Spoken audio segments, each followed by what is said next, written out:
평안하시죠? 오늘 저희가 함께 예배할 때 에베소서 말씀으로 6번째 시간 형상대로 만들어진 몸된 교회가 어떤 형상대로 지어지는 것처럼 우리도 하나님의 성품으로 우리가 교회되어 형상대로 만들어지고 있습니다. 오늘 6번째 시간으로 제목 세월을 아끼는 지혜라는 제목으로 말씀을 나눌 때 에베소서 5장 15절 그런즉 너희가 어떻게 행할지를 자세히 주의하여 지혜 없는 자같이 하지 말고 오직 지혜 있는 자같이 하여. 지혜, 소아시아의 중심 도시인 에베소를 중심으로 해서 소아시아의 영지주의가 계속해서 확대되는 그 과정 가운데 바로 지적인 것으로 지식으로 우리가 구원을 얻겠다라고 하는 그 이단 사상에 대해서 바울 사도는 오늘 에베소 교회에 지혜를 구하라고 말하고 있습니다. 지혜는 무엇입니까? 하나님의 말씀이죠. 인격적인 하나님의 말씀, 그 말씀을 가지고 이 시대에 하나님께서 우리에게 어떻게 살아가야 될지에 대해서 어떻게 행할지를 주의하여 보라는 것입니다. 우리의 행동의 이유와 또 근거가 하나님의 말씀을 통해서 우리에게 분별되어지는 것, 하나님의 말씀을 읽고 저희가 묵상하고 들려진 그 말씀을 통해서 뭔가가 들려질 때 우리의 어떤 행위가 그 말씀을 기반으로 해서 일어나는 것.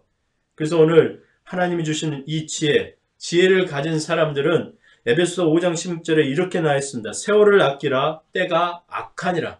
세월을 아끼라. 세월, 이때는 하나님의 때죠. 하나님의 시간, 하나님이 정해주신 그 때를 저희가 아끼라는 것은 기회를 사서 그 시간대에 해야 될 일들이 무엇인지를 분별하고 그 행위와 근본, 그 행위의 근본은 바로 하나님의 말씀이 되고 말씀을 통해서 우리가 어떻게 살 건지를 결정하라는 것. 그래서 그 책임을 우리가 지는 것이죠. 그러면 이 시대에는 어떤 시대인가?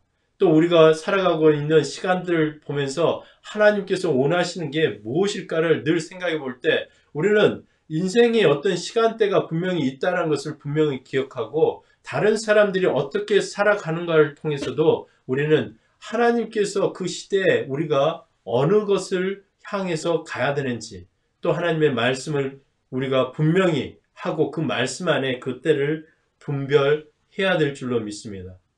제가 얼마 전에 장애인센터에 가서 몇 개월 동안 훈련받고 몇 주 동안 섬겼습니다. 요양원에도 가고 그 전에는 병원에서 한 2년 정도 환자들과 또 환자의 가족들을 만나는 일들을 했죠.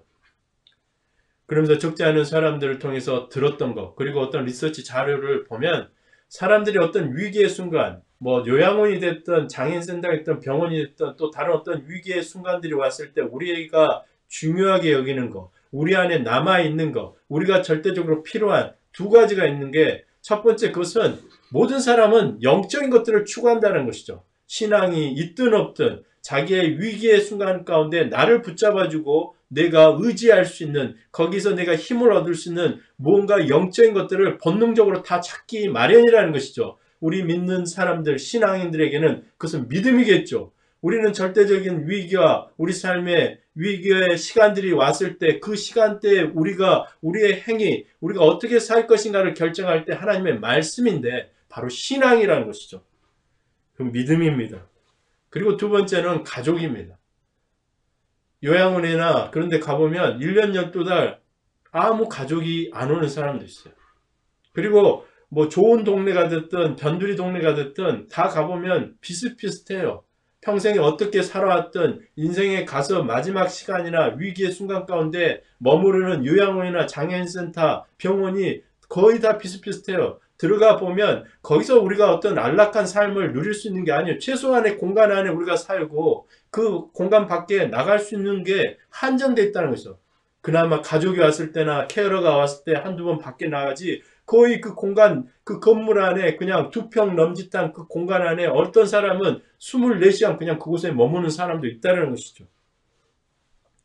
그러면서 우리의 늘 계속해서 바라고 우리에게 중요한 것, 우리의 위기 가운데 어떤 도전의 시간들 가운데 우리는 분명히 어떤 하나님에 대한 신앙과 또 내 사랑하는 가족들과의 그 친밀함들을 우리는 절대적으로 필요로 한다는 것입니다. 그래서 에베소 5장 17절에 그러므로 어리석은 자가 되지 말고 오직 주의 뜻이 무엇인지 이해하고 살아라 라고 말씀하시는 것. 주의 뜻이 무엇인지 이해하라. 어리석은 자가 되지 말고 하나님의 때에 하나님의 뜻이 무엇인지를 반드시 분별하라는 것이죠. 지금 코로나 팬데믹이 7개월에서 8개월을 넘어갑니다. 근데 이 팬데믹 기간에 우리가 모든 제한된 상황들 가운데 살면서 이러한 어려움들이 오기 전에 우리 안에 그러한 마음들이 있었죠. 시간이 좀 더 많았으면, 내 삶에 시간이 주어지면 제가 하고 싶은 것들이 있는데, 그게 바로 하나님과의 친밀함, 또 가족과 친밀한 시간들을 보내고 싶었는데, 막상 이 시대에 정말 환경이 그렇게 또 그 시간대 안에 우리가 살아가는, 그래서 내 스스로가 제한이 돼서 많은 시간들이 주어지고 가족과 함께하는 그 공간들이 주어졌지만 우리에게는 이제 또 다른 마음들이 드는 거예요. 원래대로 좀 돌아갔으면 좋겠다, 모든 것이.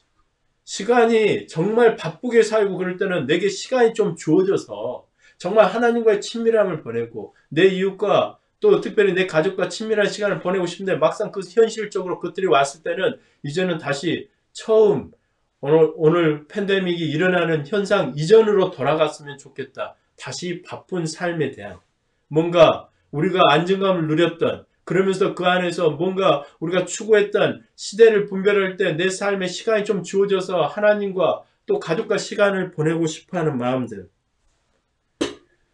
제가 그러한 장애인센터에 가서 보니까 남의 일이 아닙니다.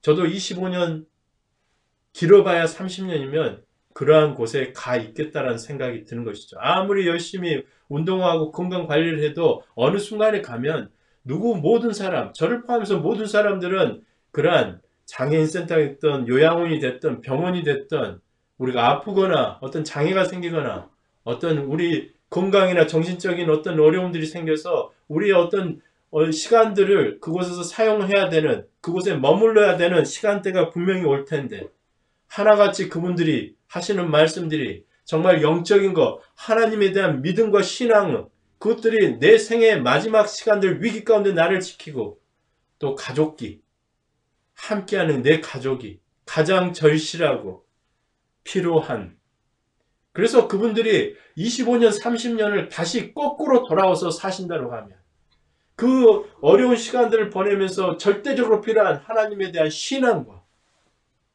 또 내 가족이라면, 그래서 25년, 30년을 거꾸로 돌아와서 제가 다시 후회하지 않고 산다라고 했을 때 여전히 절대적으로 필요한 것은 신앙과 가족과의 친밀함일 것이며, 이 시대에 저에게 이 소중한 것들을 주어졌지만 제대로 누리지 못하고 사는, 그래서 우리는 코로나 팬데믹 이전으로 돌아가서 다시 살고 싶어하는, 그래서 우리에게 정말 필요한 것은 오늘 여기서 필요하고 5년, 10년, 20년 후에 우리에게 절대적으로 필요한 것은 바로 신앙과 가족일 것인데 오늘 우리에게 주어진 것들에 대해서 우리는 누리지 못하는, 그래서 우리 안에 스스로 정죄감에 빠지고 뭔가 하나님과의 친밀한 시간을 보내고 성경도 보고 기도도 하고 예배도 제대로 드리고 그래서 하나님과 정말 가까이 있고 싶고 또 가족과 정말 더 많은 시간들을 보내고 싶어 하는데 그거보다는 다른 것들을 향해서 우리가 정말 다시 추구하게 되는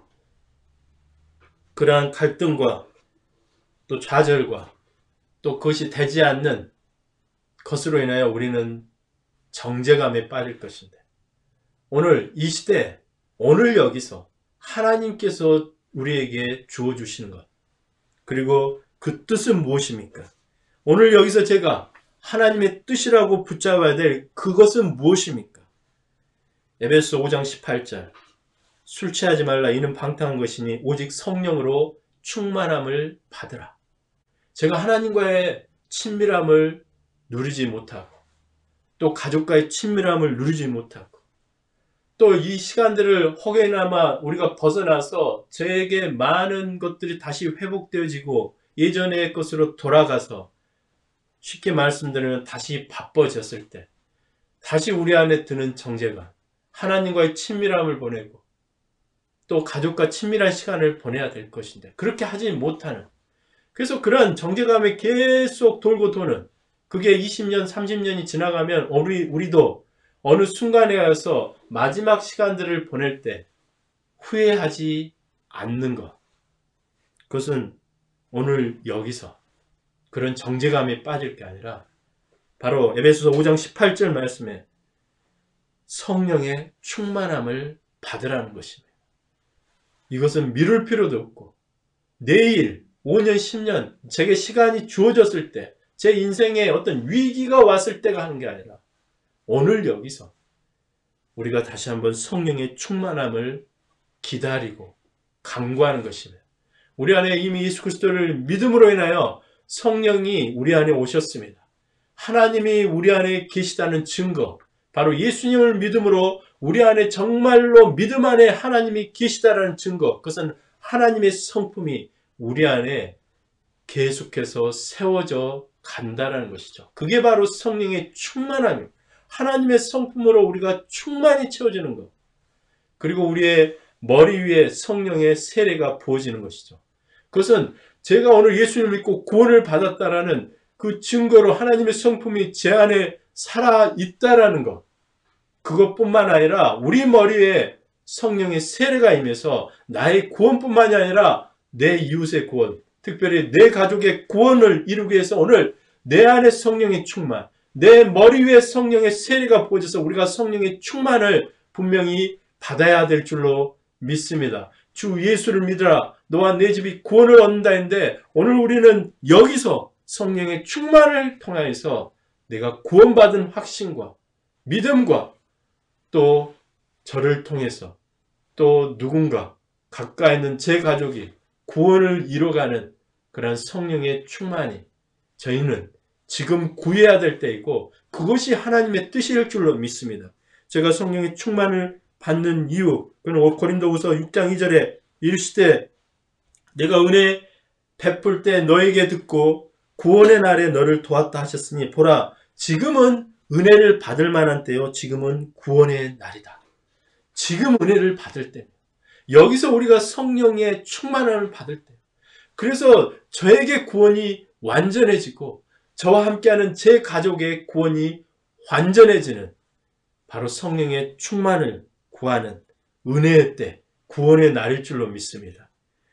그래서 에베소 5장 19절에 시와 찬송과 신령한 노래들로 서로 화답하며 너희의 마음으로 주께 노래하며 찬송하며 지금은 성령의 충만을 통해서 우리 안에 구원을 이루시는 성령, 우리 머리에 가족들, 특별히 이웃의 구원을 이루시는 그 성령의 충만함을 받은 사람들, 그들은 예배하는 자죠. 시와 찬송과 신령한 노래들로 화답하고 주께 노래하며 찬송하며 서로 화답하며 하나님을 찬양할 때일 줄로 믿어. 하나님을 예배할 때인 것이죠. 우리가 구원을 받았고 저를 통해서 가족들이 구원을 받아서 우리가 지금 해야 될 일, 우리 안에 추구해야 될 것은 성령의 충만을 통해서 구원이 임한 것들에 대해서 하나님께 날마다의 삶 가운데서 찬송으로 함께하는 가족과 이웃과 함께 계속해서 찬양 가운데 나아가고 예배 가운데 나가야 될 때일 줄로 믿습니다. 얼마 전에 힐송의 어떤 목사님께서 약간의 지금 호주에 일어나고 있는 어떤 제한 조치에 대해서 컴플레인을 좀 하셨죠. 그것은 뭐냐? 다른 데는 다 풀어지는데 왜 교회는 예배당이 4,000명이 들어갈 수 있는 예배당인데 100명만 들어가게 하냐? 적어도 그게 형평성이 없다는 것이죠. 그러면서 저는 다른 거는 모르겠고 그분들이 4,000명이 예배를 드리다가 100명이 예배를 드렸을 때 그 상황들을 생각해 봤습니다. 얼마나 정말 썰렁하겠습니까? 공간은 4,000명이 들어가서 그 어마어마하게 예배를 드리다가 그곳에 100명이 들어가서 예배를 드리면 그냥 그 자체로만 해도 뭔가 부족함을 느끼고 굉장히 감격이 떨어지는. 근데 저희같이 어른이 50명이에요. 근데 갑자기 성도들이 100명 한꺼번에 예배를 드리면 어떤 일이 일어나겠습니까? 엄청나게 그 상황 자체가 감동일 거예요. 감격일 거예요. 근데 하나님께서는 그것들을 지금 원하시는 게 아니에요. 그런 감격을 원하시는 게 아니라 오늘 저희에게 하나님께서 원하시는 것은 바로 성령의 충만함을 가지고 시와 찬미로 하나님께 예배하며 서로가 화답하는 것입니다. 오히려 매일 참으로 이른 새벽에 또 아이들을 키우고 그 바쁜 와중에 또 일하러 가고 뭐 이런 와중에 또 카톡으로 저희에게 찬양을 올려주시고 말씀 구절 요약해서 올려주시는 그 말씀 읽고 그날 아침에 드려지는 찬양, 그게 바로 이 시대 하나님께서 저희에게 원하시는, 수많은 사람들이 모이지 못하지만 날마다의 삶 가운데 정말로 하나님의 성령이 내게 임해서 성령 충만해서 하나님이 저를 구원하시고 제 가족을 구원하셨다라는 것 때문에 정말 감동되어서 하나님께 시와 찬미로 하나님께 찬송과 영광을 올려드리는 그 놀라운 예배가 저희 가운데 드려져야 될 때일 줄로 믿습니다. 에베소서 5장 20절에 범사에 우리 주 예수 그리스도의 이름으로 항상 아버지 하나님께 감사하며 그리스도를 경외함으로 피차 복종하라. 오늘 바울 사도가 하나님을 아버지라고 부르시는 거예요. 유대인들은 하나님을 아버지라고 부를 수 없어요. 하나님의 이름도 감히 부르지 못하는 그들이 그 유대인 배경을 갖던 바울 사도가 예수 그리스도를 믿고 예수님의 사랑을 느끼고 받아들이면서 하나님과의 친밀함이 회복되어서 감히 하나님을 아버지라고 부를 수 있는 것, 그것은 바울 사도가 그에게 임한 그 성령을 통해서 이제 하나님과의 친밀함을 회복했습니다.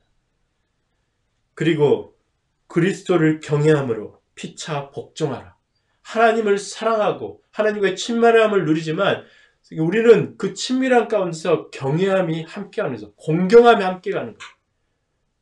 이웃도 마찬가지입니다. 가족도 마찬가지예요. 가족과 친밀함을 누려요. 가까이 있어요. 그렇지만 공경함이 필요해요. 여기서 공경함은 바로 복종과 순종이라고 했어요. 복종과 순종이 친밀함이 없어요. 사랑 안에서 친밀함이 없이 복종과 순종은 강요입니다. 하나님이 우리에게 그걸 요구하시지 않고 그런 어떤 형상의 하나님, 그런 성품의 하나님이 아니시라는 거예요. 우리와의 어떤 친밀함 속에서 우리 스스로 일어나는 마음, 그게 순종과 복종인데 그게 경외함이에요. 오늘 성령이 오셔서 우리 안에 충만할 때 바로 우리가 구원받고 내 가족이 구원을 이루어가고 그것을 통해서 우리가 하나님께 영광과 찬송을 날마다의 삶 가운데 드리며 예배하는, 그래서 이 시간에 하나님이 아버지라 부르며 그분을 공경하고 경외하며 또 함께하는 가족들에게 순종하고 복종하는, 그것이 어려움이 아니에요. 우리 안에 생겨나는 친밀함 가운데서 일어나는, 그래서 때를 아끼는, 바로 이 시대 하나님과 특별히 가족과의 친밀함이 새로워지고 세워지는 저와 여러분 되시기를 주의 이름으로 축원합니다. 기도드립니다. 나의 사랑하는 자야, 나와 함께 가자라고 하셨던 우리 주 예수 그리스도의 그 부르심 앞에 또 저희 또한 또 성경의 저자들처럼 친밀하게 나아가 그 친밀함을 누리고 하나님을 사랑하고 경외하고, 그래서 하나님께 제 안에서 자연스럽게 드러나는 결정, 순종하고, 이 놀라운 은혜가 특별히 이 시대에 저희가 하나님을 사랑하고 공경할 때, 예배할 때 저희 삶 가운데 충만하게 일어나게 하여 주시길 원합니다.